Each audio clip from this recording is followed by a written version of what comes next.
Assalamualaikum warahmatullahi wabarakatuh. Halo, apa kabarnya warga Kabupaten Kebumen dan warga dimanapun Anda berada.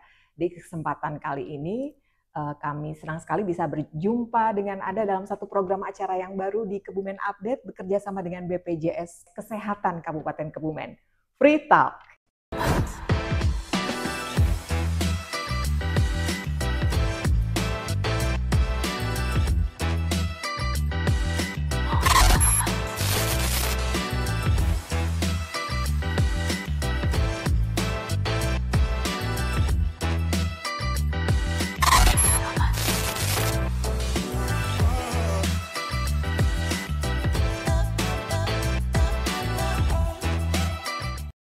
Baik, di kesempatan kali ini kita bakal ngobrolin sesuatu yang banyak banget terjadi di masyarakat ya, kebingungan-kebingungan terkait dengan permasalahan kesehatan, khususnya adalah bagaimana ketika seorang ibu hendak melahirkan. Bisa menggunakan asuransi kah, bisa menggunakan BPJS Kesehatan kah, atau bagaimana? Nah, kali ini sudah ada bersama saya. Beliau adalah seorang verifikator klaim dari BPJS Kesehatan Kabupaten Kebumen. Ada Mas Kevin. Halo Mas Kevin. Halo Mbak Dian. Iya, apa kabar nih? Sehat? Alhamdulillah sehat, baik. Ya. Tadi di awal saya udah sampaikan Mas Kevin, banyak banget nih sekarang ya. Banyak sekali kasus intinya bahwa pada saat menjelang persalinan baru muncul kebingungan bagaimana untuk pembiayaan dalam proses persalinan ibu yang sedang mengandung dan akan melahirkan. Dan prosedurnya, bagaimana penggunaan JKN BPJS Kesehatannya seperti apa. Ini kita pengen kupas lebih dalam nih. JKN itu sebenarnya apa sih dan perannya seperti apa di dalam pelayanan kesehatan di Indonesia? JKN itu adalah Jaminan Kesehatan Nasional, Bu. Jaminan Kesehatan Nasional adalah program pemerintah dalam upaya untuk melindungi kesehatan dari warga negaranya. Terkhususnya untuk pesertanya. Jadi sesuai amanat undang-undang tentang BPJS Kesehatan bahwa Sistem Jaminan Sosial Nasional atau SJSN itu di dalamnya mencakup salah satu adalah terkait jaminan kesehatan nasional, Bu. Nah, JKN tersebut adalah sistem yang dilaksanakan oleh Badan Penyelenggara Jaminan Kesehatan. Dalam hal ini BPJS Kesehatan. Jadi memang fokusnya untuk melindungi warga negara Indonesia untuk selalu menjaga kesehatannya. Iya, oke. Terus kalau boleh dijelaskan juga sebenarnya apa saja sih yang bisa dilayani atau ditanggung oleh BPJS Kesehatan terkait dengan layanan persalinan, Mas? Kalau secara umum penjaminan BPJS Kesehatan itu ada dua, Bu. Penjaminan di fasilitas kesehatan tingkat pertama dan penjaminan di fasilitas kesehatan tingkat lanjutan. Kalau yang fasilitas kesehatan tingkat pertama adalah untuk puskesmas, klinik, dokter keluarga, itu masuknya di fasilitas kesehatan tingkat pertama. Kemudian untuk di fasilitas kesehatan tingkat lanjutan itu ada di rumah sakit dan rumah sakit lanjutan. Nah, untuk terkait persalinan, jadi persalinan itu merupakan kompetensi yang utama itu adalah kompetensi di fasilitas kesehatan tingkat pertama. Jadi persalinan yang tanpa ada komplikasi itu bisa dilayani di fasilitas kesehatan tingkat pertama seperti puskesmas maupun klinik ataupun bidan jejaring. Itu. Jadi intinya yang tidak bermasalah ya? Ya, betul, Bu. Tapi kalau memerlukan dari pemeriksaan ada komplikasi, ada penyulit persalinan, nah itu juga bisa dilayani di rumah sakit atau fasilitas kesehatan tingkat lanjutan. Syaratnya apa, Mas Kevin, untuk bisa mendapatkan layanan BPJS Kesehatan terkait dengan persalinan ya, khusus untuk persalinan ini tadi? Khusus untuk persalinan, yang pertama syaratnya yang pasti adalah peserta JKN aktif, Bu. Jadi jika ingin menggunakan pelayanan persalinan yang dijamin BPJS Kesehatan, yang pasti yaitu peserta JKN dia harus aktif. Kadang masyarakat itu saya sudah punya BPJS Kesehatan tapi ternyata tidak aktif atau belum membayar iuran, itu belum dikatakan aktif.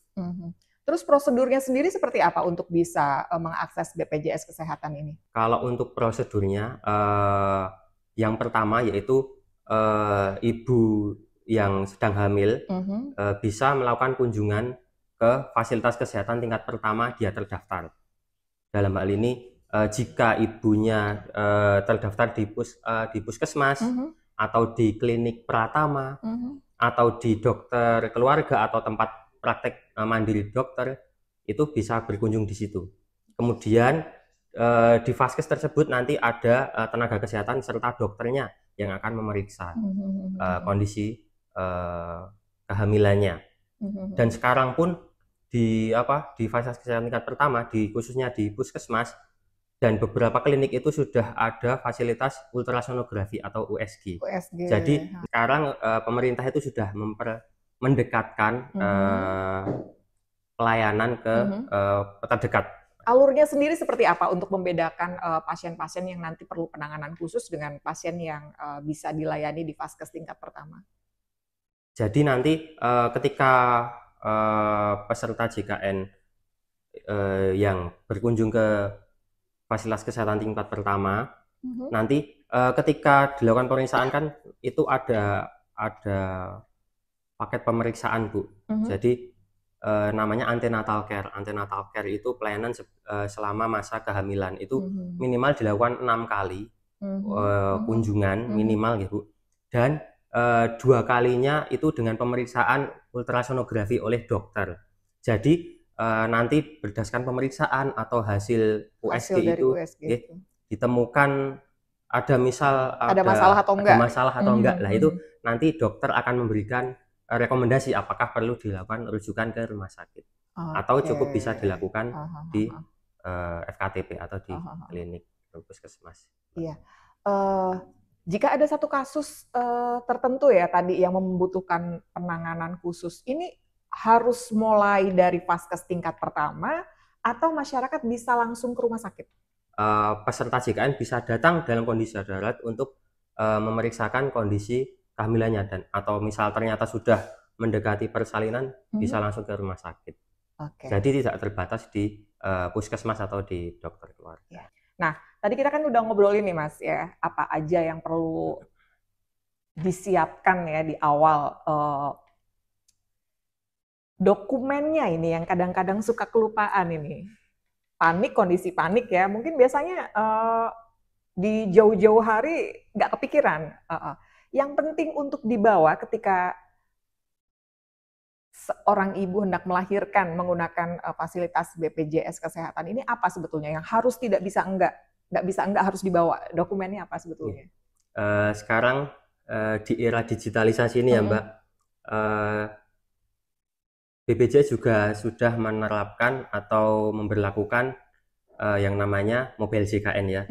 Mungkin Mbak Den juga sudah punya mungkin ya nanti. Nah, di dalam aplikasi tersebut itu ada kartu digital JKN. Jadi di zaman sekarang itu ya mungkin dokumen bisa dokumen berbentuk elektronik atau dokumen fisik ya Mbak. Kalau di mobil JKN itu sudah terakomodir sebenarnya di aplikasi tersebut. Di dalamnya ada kartu JKN digital yang nanti dengan kartu tersebut ibu yang mau melahirkan itu cukup menunjukkan itu ke fasilitas kesehatan baik di puskesmas atau di rumah sakit. Itu udah cukup ya? Sudah cukup sebenarnya. Hanya dengan aplikasi itu. Betul, ya. Dan dipastikan itu aktif juga ya. Itu Mbak. Jadi harus jauh-jauh hari nih ya. Mengunduh aplikasinya, mengaktifkan ya, itu ada kayak verifikasi di awal gitu ya, Mas ya? Iya.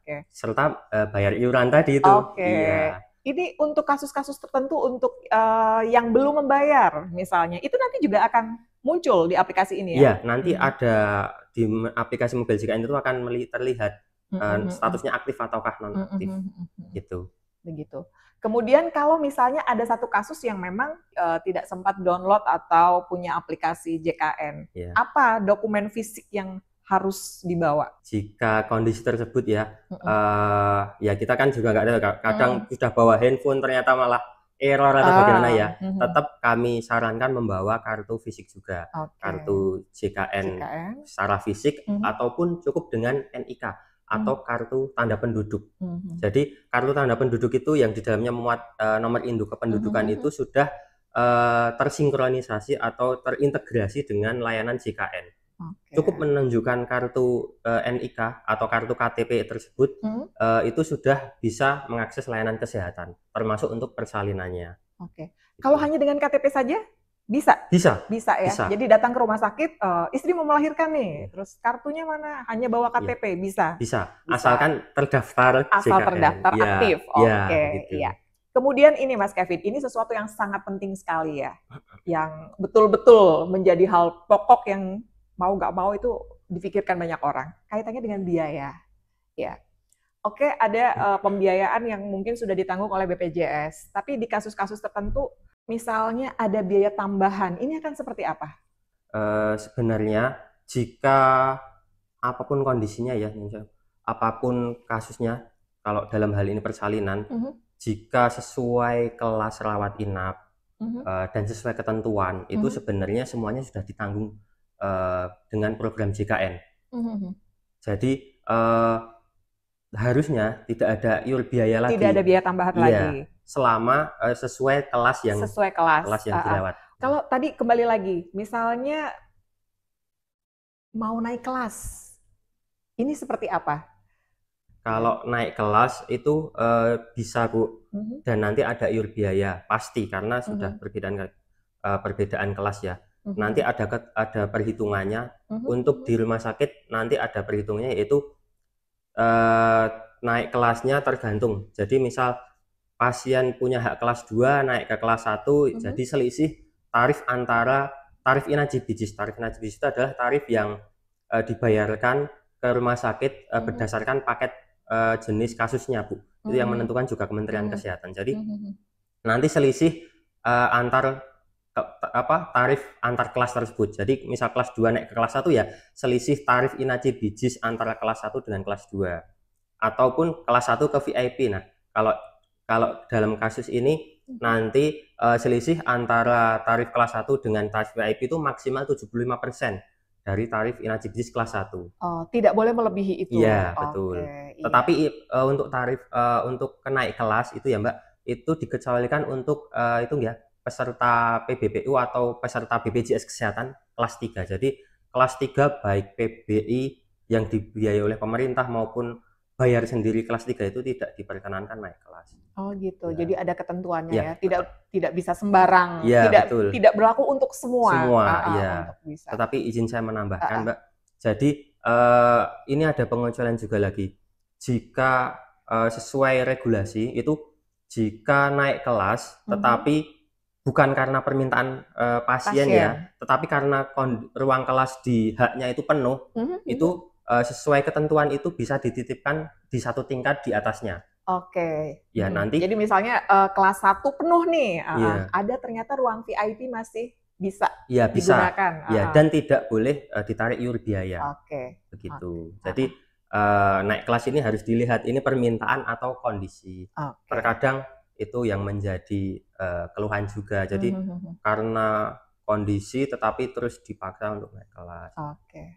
Terus di kondisi tertentu mungkin nggak kalau di tengah kebingungan keluarga pasien terus, waduh aku bingung nih, saya pengen konfirmasi nih ke BPJS.